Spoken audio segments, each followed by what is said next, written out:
മുൻ ഗവർണർ ആരിഫ് മുഹമ്മദ് ഖാന്റെ നോമിനിയായ KTU vice chancellor doctor ശിവപ്രസാദിന് ഹൈക്കോടതിയിൽ നിന്നും തിരിച്ചടി.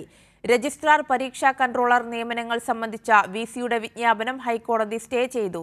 സിൻഡിക്കേറ്റ് തീരുമാനം മറികടന്നുള്ള VCയുടെ നടപടിയിലാണ് കോടതി ഇടപെടൽ. നിലവിലെ രജിസ്ട്രാർ, പരീക്ഷാ കൺട്രോളർ എന്നിവർക്ക് കാലാവധി നീട്ടി നൽകാനായിരുന്നു സർവകലാശാല സിൻഡിക്കേറ്റിന്റെ തീരുമാനം. സിൻഡിക്കേറ്റ് ശുപാർശ സർക്കാരും ഉന്നത വിദ്യാഭ്യാസ വകുപ്പും അംഗീകരിക്കുകയും ചെയ്തതാണ്.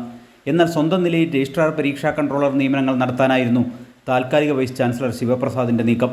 ഇതാണ് ഹൈക്കോടതി തടഞ്ഞത്. സിൻഡിക്കേറ്റ് അംഗം IB സതീഷ് MLA നൽകിയ ഹർജിയിലാണ് ജസ്റ്റിസ് TR രവിയുടെ ഉത്തരവ്. സിൻഡിക്കേറ്റിന്റെയും സർക്കാരിന്റെയും നിർദ്ദേശം മറികടന്ന് പുതിയ നിയമനത്തിനായി വൈസ് ചാൻസലർ പുറപ്പെടുവിച്ച നോട്ടിഫിക്കേഷൻ കോടതി സ്റ്റേ ചെയ്തു.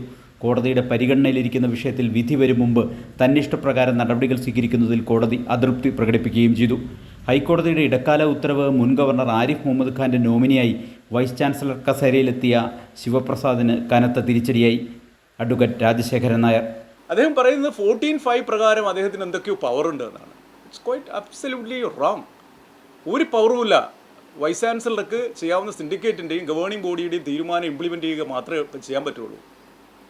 അതാണ് അത് ചെയ്യാതെ അദ്ദേഹത്തിൻ്റെ വ്യക്തി താല്പര്യവും അതല്ലെങ്കിൽ രാഷ്ട്രീയ താല്പര്യവും എന്താണെന്ന് എനിക്കറിയത്തില്ല, അദ്ദേഹം ഇത് ചെയ്തുകൊണ്ടിരിക്കുകയാണ്.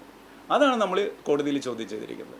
സർക്കാരിനെയും സിൻഡിക്കേറ്റിനെയും മറികടന്ന് സർവകലാശാലകളിൽ തന്നിഷ്ടം നടപ്പാക്കാനുള്ള ചില VCമാരുടെ നീക്കങ്ങൾ അടുത്തിടെ വിവാദമായിരുന്നു. മുൻ ചാൻസലർ ആരിഫ് മുഹമ്മദ് ഖാൻ നിയമിച്ച താൽക്കാലിക വൈസ് ചാൻസലർമാർ ഒട്ടേറെ കേസുകളിൽ കോടതികളിൽ നിന്ന് തിരിച്ചടി നേടുകയും ചെയ്തു. ഒടുവിലത്തേതാണ് KTU കേസിലെ സിംഗിൾ ബെഞ്ച് വിധി. കൈരളി ന്യൂസ്, കൊച്ചി.